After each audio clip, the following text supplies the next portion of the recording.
All right, Winning Time season 2 is Yes, here. sir. Excited to Yes, talk sir. about it all. We are back and very excited for what all is going down this time around. Excited to get into it. It's your boy G, along with Alec here in an episode of 1600. Thank you guys for tuning in. Brought to you by Breadwinner Zinc and all of that good stuff going on. And yeah, I don't waste no time. I want to jump into it. Episode 1 just went down. We just finished watching it. Now we're here to talk about it with you all. The first thing that comes to mind, I'll bring up pictures in a moment, but Okay. the reason that caught my attention, I'm not. Maybe I just glossed over it last season. Okay. But they started off the season with the black screen.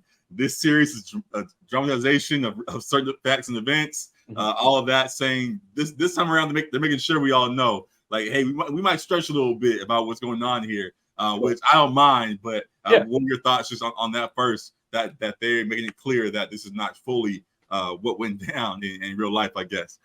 Yeah, I don't remember exactly whether or not they did have that in the very first episode. They might have, actually. Maybe I missed that last season. But I feel like they made it clear, like when they talked about it, like in the press or like in media or whatever. Like they made it clear that it wasn't like 100% factual down to the very like minute detail. Like that they were going off the book and then like adding a little bit of like their own flair like to the story as well. So and all press and all of that, we talked Rodney Barnes, who had an early scene in this episode, who was in there, was on here last year when the season was going down, and talked to us and made it clear that hey, there are some things we stretch here in the show, and we take some freedoms with it and go based off of something we were told and all of that. So that's fully understood, and as you pointed out, from media wise, they did clarify that. But in the show, I didn't remember them in the past having that notice before each episode, and they made it clear this time around. So that was just a small thing to note.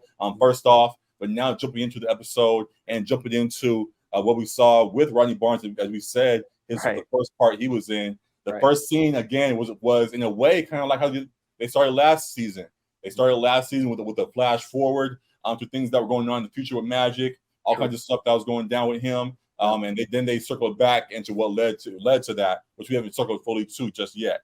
But in a similar way, they started this season with the 1984 finals and Magic and these guys beating up on the Celtics in Game 1 and running out the building. And Rodney's a security guard, like these crackers are crazy. That's what I guess what they said. Right. Lost their motherfucking minds, what they said. Going through all that, and showing how they still are a team up top, playing the finals and all of that. And then it circles back to where we last left off back in 1980, I believe it is. And what was going on since they won the last ring, which how they ended season 1. So fun stuff there. Without jumping too far ahead, what do you think of the reintroduction? Starting there. Yeah. First off, I was just excited to be back watching this show. Definitely one of my favorites in the last couple years, and one of my favorite HBO shows. And getting a combination of really great television mixed with Lakers history in it is like the perfect balance for what we love, like as fans of both TV media and Lakers. So I'll sneak this in real quick, and without getting too deep into what's going on in the midst of all the strikes and things going on, it's good to see that shows can still come out in the midst of this and provide us with quality content. So hopefully things on the back end with these actual actors are worked out as necessary, and that we can continue to get shows like this going forward. So I'm glad to have it here, and we'll be tuned in every Sunday to watch it all. So good stuff there. And then like I said, to start, it was a good introduction. And I absolutely I like the beginning, just with them kind of storming off the floor, straight to the bus. No showers, no nothing. Straight to the bus. Leave your stuff. Get in the bus. Go. And they had those Boston fans acting like it was a Klan rally outside. What's this? To our point, what's the producer's name again? I'm blanking. My apologies. The producer's name? Yeah, of the show. The main guy that. Oh, like Adam McKay? Adam McKay, his style of show, and how he just breaks the fourth wall and things of that nature. Something that they pointed out in that scene. They got on the bus and were storming out, trying to break away, and it showed the front of the bus, and the bus said "white bus." Right, and they said that was actually the name of it, though. Yeah, they're like, all right, real quick. Pause. This is the actual name of the company. Don't be mad at us. That's just the way it is. So that was a small thing that I enjoyed. And then just love how they put it together. to another point we pointed out last year about the small details of the show. I love how they have like the vintage cameras at times where it seems like this real throwback look to it all and all of that, and the detail they seem to do a real good job with. So yeah, definitely enjoyed that scene. And while we don't have Matt here to verify who was our Boston expert, it seems that Boston fans may not have been that extreme, but we're close to it, and how in fact they were about their sports teams and things. And it very well could have went down like that after the Lakers beat them and win them games. So yeah, definitely enjoyed that. There was one last thing, like in that opening scene that stood out to me off the top. I was like, Adrian Brody is perfect as Pat Riley, man. Like that post-game speech that he gave on the bus, like you could like feel the emotion in it. Like you could feel like the hate and like the desire to just like completely break them down and take what's theirs, as he was saying, and steal it from Boston. So yeah, we want their up in heart. Like, this is a masterclass in acting here. Yeah, I was about telling him, let's go hoop, man. Let's go hoop. Let's go. I'm ready to ball. Yeah, for sure. Now hop on the sticks real quick. Yeah, I don't know about the real court, but on the sticks, we get to go. But yeah, definitely enjoy Adrian Brody, his performance. Paul was saying how he's depicted is great as well. And we fast forward into things. Yeah, definitely enjoyed how it circled back into where we last left off and what's going on with this team after their first championship. This team trying to stay ahead, which is something that the Lakers in modern day we've seen is a difficult thing to maintain. They pointed out how once you win the ring, you have a target on your back, and there was one of the other teams that have been sitting, waiting, plotting how to get ahead of you guys, and you have to figure out how to stay afloat. And their angle was to just try to continue to manage the egos of that squad. Magic was getting even more big-headed, which we'll get into. Kareem still wanted to maintain control and continue to be the captain, which is he's known to be. But yeah, the power dynamics of that were crucial, and really enjoyed how they depicted all of that in this first episode. So yeah, what did you think about how they went on with the episode? Yeah, I thought it was interesting to see how when they showed specifically the coaches Riley and Westhead with their sit down, and Riley was like already diving into the X's and O's, and Westhead was riding high off the championship, but also was giving him like his perspective on like the philosophy that the team should take in terms of leaning into the bulletin board material that is printed in the media. So that I think they showed something that was like, is it a fluke or is it for real kind of thing with the Lakers? So leaning into that and feeding off of that, as well as you said, managing the egos. And we saw some of the ego between Magic and Kareem, obviously, and as it boiled over into that practice, which was heated. But that's what you like to see in practice, though. That's good energy for practice. Special runs, right there. Man. I enjoyed that. They were getting to it. Magic wasn't backing down. As we fast forward now in the episode, they're getting in, preparing for the next season, and trying to just get everybody back on the court. As we saw last season, Kareem was hurt to end the season, so now back into play. Magic's now Showtime Magic, running around and going as he does. And Kareem he's running around. He's running around. Running around. We'll get there for sure. But Magic on the court for these runs that we allude to was pushing the pace and things, and Kareem at times couldn't quite keep up. And Magic at first was a guy that somewhat deferred to Kareem and was trying to be understanding of the man that he was. Now he's like, I'm the man too, so he doesn't mind speaking up to Kareem a little bit. Like, Kareem, we're trying to run, like, let's go. Yeah. And Kareem didn't quite appreciate that, and they ended up going back and forth. Kareem pulled a Jimmy Butler, grabbed the second team, and was like, hey, yo, I'm running with them now. Let's go. Let me handle this real Jimmy quick. Butler. I didn't even think of that. And got on the court with the second team and handled business. And it was a great moment until the ending, which led to the point where he hurt his scratch his cornea, I believe it was, which led to him being out for a short period, which again created more of a power shift as Magic now got to run the show for a little while. So without getting too far ahead, what do you think about those runs again? And yeah, just the dynamic that continued to play out there.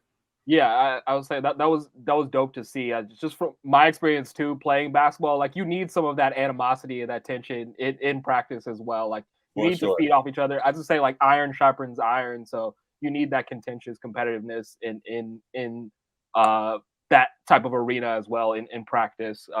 As long as you're gelling and got that chemistry off the court, that's good to see. So it was interesting to see that dynamic, because we saw a little bit of the power struggle between Kareem and Magic in season 1 too, towards the end of it.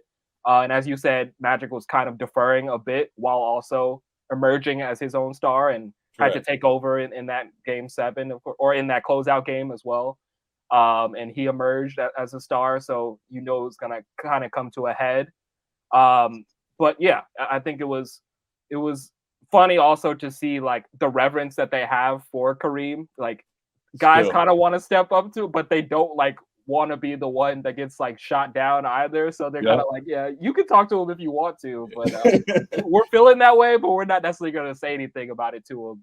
And Magic, of course, with the ego and who he is, like, he's more willing to be the mouthpiece like for everyone. So that's why things kind of come to a head. But you have Kareem kind of in a different headspace with the birth of his latest child. So yeah, definitely some interesting things going on there. And we'll go ahead and stick with this guy here. We'll stick with Magic, and all else went on with him in this episode. Magic still was Magic this episode. I joked with you before the episode, I want to see him link up with Hugh at some point. We'll get there down the line. But for the time being, he still was up to his magic ways on and off the court. And off the court, some of the realities of his actions are catching up to him. While he's still out and he's having fun a little bit and is out doing X, Y, and Z, he now is dealing with a potential child on the way. And just trying to deal with that dynamic. He's also trying to deal, trying at the same time when things get tough. All of a sudden, he's calling Cookie again. Like, hey, Cookie, I know I did a million different things, but can you come back, please? I need you, and all of that. And trying to deal with that.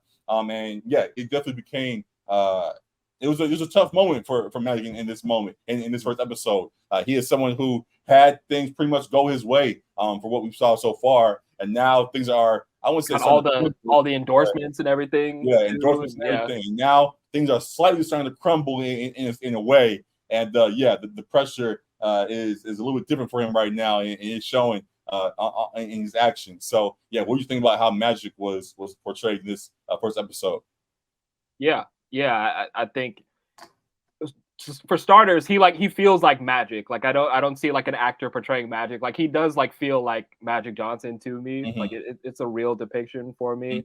And yeah, I mean, we saw from season 1 kind of how he was running around, as you said, doing X, Y, and Z. And you know that with actions come consequences, positive or negative. So for most folks, yes, but for Magic, he kind of skated by those consequences for a while.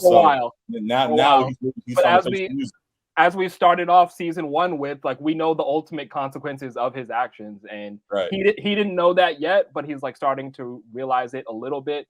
Maybe he's not completely changing course, because he's still, as we saw in his recovery stages, he's still out there in these streets as well too. So maybe my knees hurt, but everything else saying I can still work. Oh my god. So maybe he hasn't fully learned the lesson yet, but reality is starting to hit a little bit for him. Just with the talk of paternity cases and NDAs and all that kind of thing.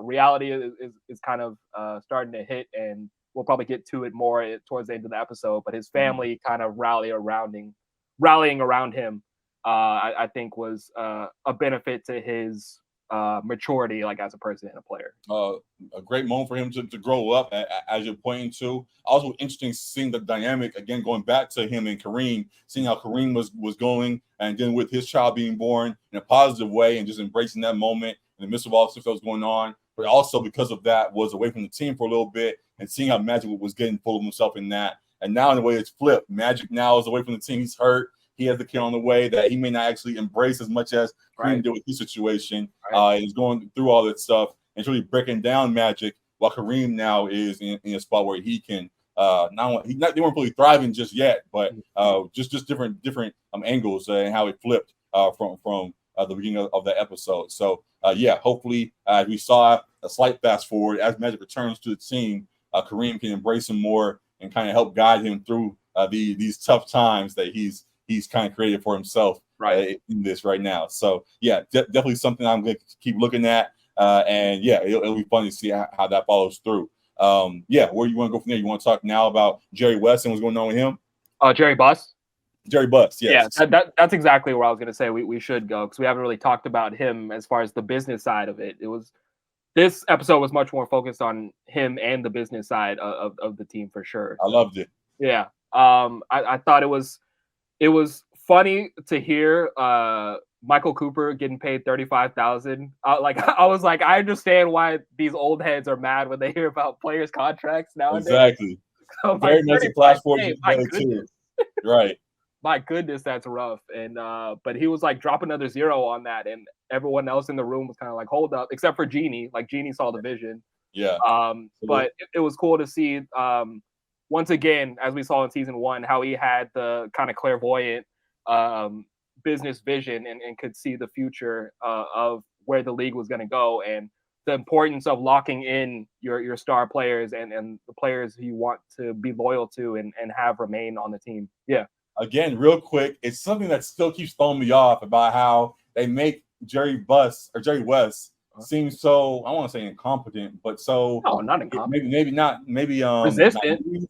Naive maybe to the future, or maybe not as progressive as we had known him to be. Like we in current day, he seemed to be a guy that put some super teams together. He seems to be the orchestrator for a lot of great stuff that's happening in our league in current years. To see that potentially back then, if this is even semi-accurate, that he was always against some of the progressive thinking of how things were going, it definitely still keeps throwing me off. But definitely we're interesting seeing how that played. It's kind of understandable, because like the way Jerry West reacted made me think of like Charles Barkley when he like complains about players' contracts and stuff. Like it was kind of understandable to me, because like he was a player who was in their exact shoes, and like he talked about, like, I made $800,000 for my entire career. Like you're talking about 350 for 1 year for a role player or 6-man or whatever. So like it's understandable that he would be resistant to it like at first, and it may have taken others like Jerry Buss to kind of see the vision for the future, and he then kind of adjusted his thinking as he saw the fruits of their labor in winning a first championship. He saw that Jerry Buss wasn't crazy with like some of the ideas that he had business wise, especially for building a team. So I think it's realistic that he wasn't always like on board with every new progression in the league. Yeah. So it may be accurate, but it just throws my mind off for what we know to be right now. But really love how that plays out. But back to I keep missing their names up. Jerry Buss and all that he's putting together. Part of why he is so adamant about pushing things forward is because he's a competitor himself, which I really enjoy. He's a competitor, and the thing that he goes back and forth with Red. That's some of my favorite parts of the episodes, and seeing how Red was like, yeah, you got one, but y'all got lucky. We're coming for y'all. We're ready to take over. We put some things together. We just drafted McHale. We just traded for Robert Parrish. We are a front court that's ready to beat up on anybody. We're not letting y'all just keep running the show here. And definitely see how Jerry is influenced by that. What do you think about their battle that they got going on between Jerry West and Red Auerbach? Yeah, Michael Chiklis as Red Auerbach is great too. Yep. Just another perfect casting. But yeah, I forgot to mention that just off the top, the episode 1, the title was One Ring Don't Make a Dynasty. So like that was a major theme of the episode, explored in a couple different ways, and especially in this kind of standoff between Auerbach and Buss, where he's like, yeah, like you got one, but what happens after that? And he was kind of like throwing a jab like at Jerry West as well, like you know what it's like, because Jerry West only got the one, but after that he didn't win anything else. Correct. So I think the different people within the organization like coming to terms with like that we're not just happy resting on our laurels with one ring, and we want more, and how can we get more, and putting the pieces in place so that we can build this dynasty. And I think Red Auerbach in that rivalry is a huge catalyst for some of that forward thinking by Jerry Buss. Like he may not have realized that he was pushing him to be better, but as I said, like iron sharpens iron. They kind of both are feeding off each other with that contentious rivalry. So yeah, correct. Really enjoyed that, and in a way they both benefit, because now Red now gets to stack his team in Boston and continues to build upon that and see what comes of it. And then Jerry is doing what we see him doing here in LA. So definitely good stuff there. And the two things he's doing here, and part of the way he's pushing himself forward now making the Forum more than just a basketball hub, making it into a true entertainment center, trying to get his kids involved. And you talk about Jeannie a little bit, wanting to get Jim and Johnny, I believe their names are involved, and trying to get them to show that they can be competent successors to the throne in a way from what Jerry is building here. And they haven't quite shown that just yet. He's trying his best to push them to get there, but his way of leadership, I guess you'll say, isn't quite clicking with them just yet. What do you think about the dynamic between him and his kids so far? Yeah, I mean, he straight up like tells Jeannie he wants to build an empire, like he wants to build a family empire, and in a sense, because like we know what happens, like in current day, like he did in a sense, but it did have its faulty elements, of course, with the siblings. Shaky so far, and you can see that from the start here in this episode that he had shaky confidence in the boys from the get-go, but still wanted his namesake, and probably misogynistic or not, he probably wanted the male namesake. It's clearly like he's trying hard. Like, here are the guys, you guys got it. Come on, boys. Exactly. He's like, can you kind of like get your act together? Like, I want it to be you, and like, but he sees it in Jeannie already. Like, he does recognize it. And Jeannie is like happy that he wants her to move in, but she's not necessarily happy that the boys are also included in it. Like, you can see a little resistance there too. Go ahead and leave them out. Let them have their bands and stuff. Like, leave them over there. Let me cook. Right. But you see definitely the inklings of what Jeannie had there with her business sense and her ambition too. And so that was cool to see. One quick point too. I was trying to figure out where I recognized the Johnny Bus dude from, the actor, and it was Project X. If you've seen Project X, he's like the main character from that. Oh, that's him. Oh my god. I was like, who is this white dude? It's like a Disney Channel thing or something. And I was like, oh, I looked him up. Yeah, Project X. Okay, that's hilarious. I didn't realize that when it first happened. Is this it? This guy, right? Yeah, in the middle. Yeah. That's Johnny Bus. That's hilarious. I was like, he kind of looked like Austin Reeves a little bit. He got a little Austin in him too. But yeah, definitely a funny thing there. I appreciate their dynamic and how he's even pushing back on his dad. Like, hey, I'm here trying my best, and I didn't grow up like you did. Like I grew up because you put things in place, and now I'm in a more comfortable position. So I may not be as feisty as you are, but I'm still trying to make the best of where I'm at, and trying to be the best me I can be. Right. He's in his bands and whatever the case is, and trying to be involved a little bit. But his dad still wants more. So we know he's going to end up getting there at least a little bit. But for now, trying to see how that is right out of him. I enjoy to see how they put it together. So yeah, definitely a lot of good stuff there. And then back to our main guys here. The last thing going on was Magic and his injury, as I pointed out. Just what's going on with that.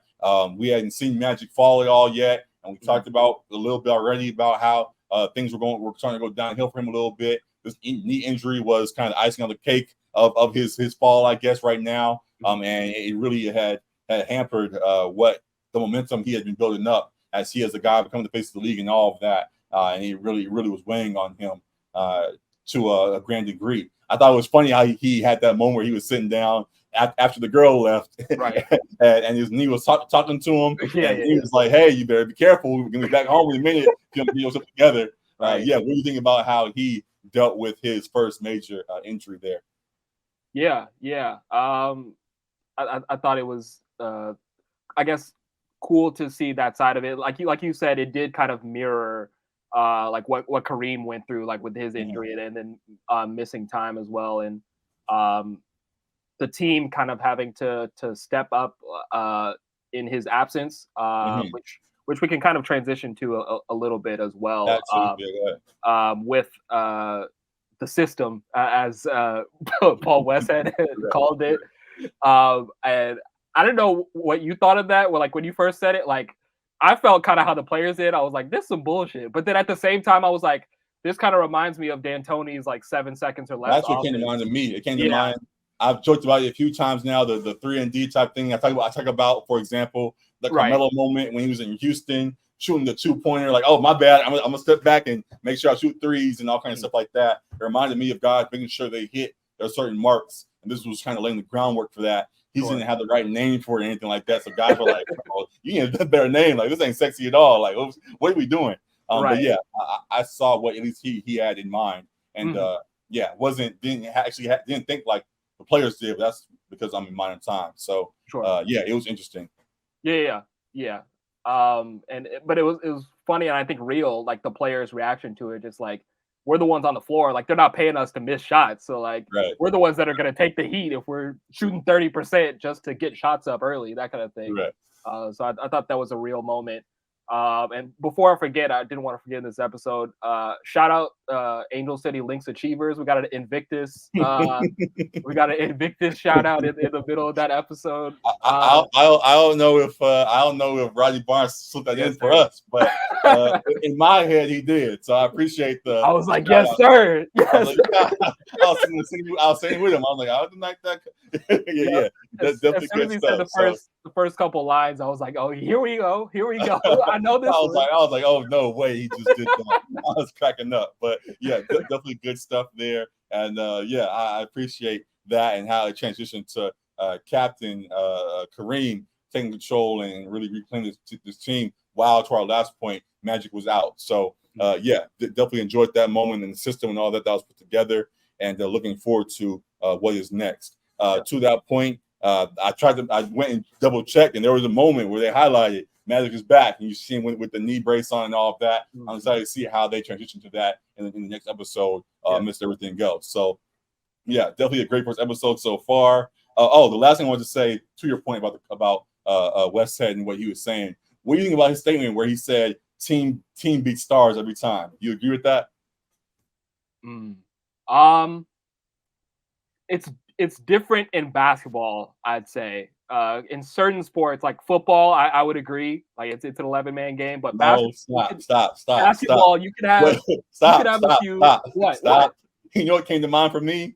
What? It's easy to say that when you got Magic and Kareem on your team, though. Like, come on, let's be real here. Oh yeah, team beats stars, but our team has the greatest pairing of all time on our squad. So it's a little easy to say that, and we got Worthy balling and everything too. So I was cracking up, like, bro, you not know who's on your team right now? You can't just say that. But it was a nice little rah moment. So whatever, we'll let it slide. We're Laker fans here, so all good. But I was cracking up, like, bro, you can't lie like that. In theory, yes. Like when it comes down to the finals and stuff, you need those role players to step up too. Like you need everybody. But I think in basketball, especially, like the stars like drive it. Like stars can take over and win you games. Correct. So yeah, that's totally fine. Yeah, let me look at Magic. Like, no, stars don't matter, but give me the team. No, give me all the stars I can get. So I was cracking up. But yeah, definitely a lot of great stuff there. And I think we hit all the main marks of this episode. Anything else you want to get to real quick?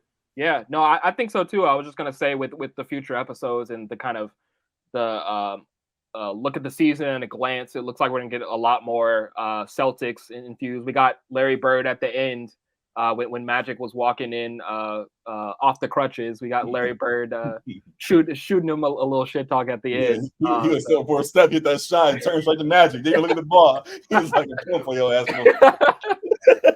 I'm excited for more of that brewing rivalry to play out on screen, and excited for the rest of the season. For absolutely, very much so. I'm in full agreement about that. I'm excited to see how things can play out with Magic, of course, as that goes on between him and Kareem, and see how that works out. Interested to see in this moment.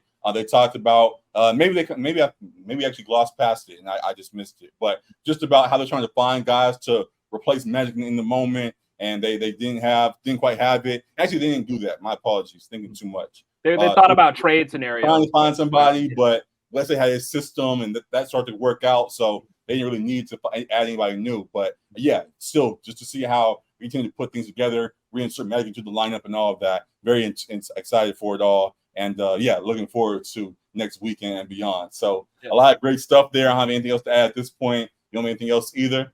No, we're good.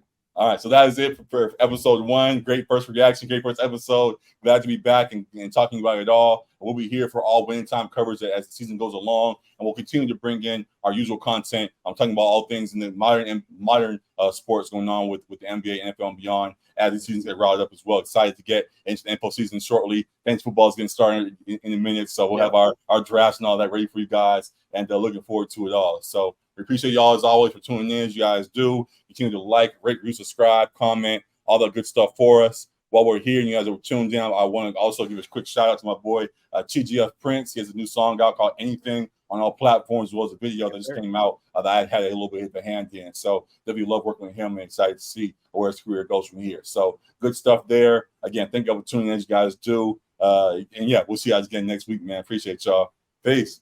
Deuces. Rest in peace to Tim Anderson. Right.